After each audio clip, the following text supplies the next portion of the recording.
नमस्कार, one India Hindi में आपका स्वागत है। मैं हूं शिखा धूरिया। हाल ही में अमेरिका में राष्ट्रपति चुनाव हुए हैं। इस चुनाव में डोनाल्ड ट्रंप को हार का सामना करना पड़ा। वहीं जो बाइडेन अमेरिका के नए राष्ट्रपति के तौर पर चुने गए हैं। हालांकि चुनाव परिणाम आने के बाद अब तक भी डोनाल्ड ट्रंप पद पर अड़े हुए थे और अपनी हार स्वीकार नहीं कर रहे थे। लेकिन अब खबर है कि ट्रंप ने अपनी हार मान ली है। इतना ही नहीं, डोनाल्ड ट्रंप ने अमेरिका में सत्ता हस्तांतरण की प्रक्रिया भी शुरू करने की मंजूरी दे दी है।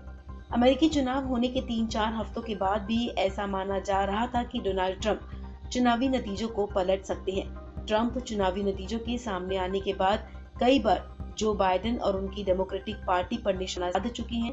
बाद ट्रंप को तैयार नहीं थे।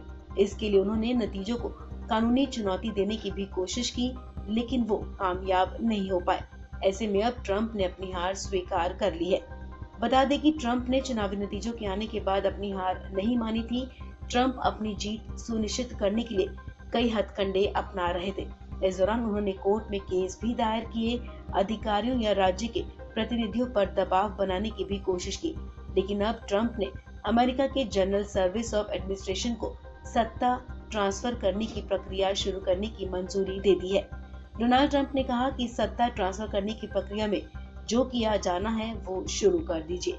इसके बाद अमेरिका की जीएसए यानी कि general service administrator Emily Murphy ने जो बाइडेन को चिट्ठी लिखी है और सत्ता ट्रांसफर की प्रक्रिया में शामिल होने का न्योता दिया है।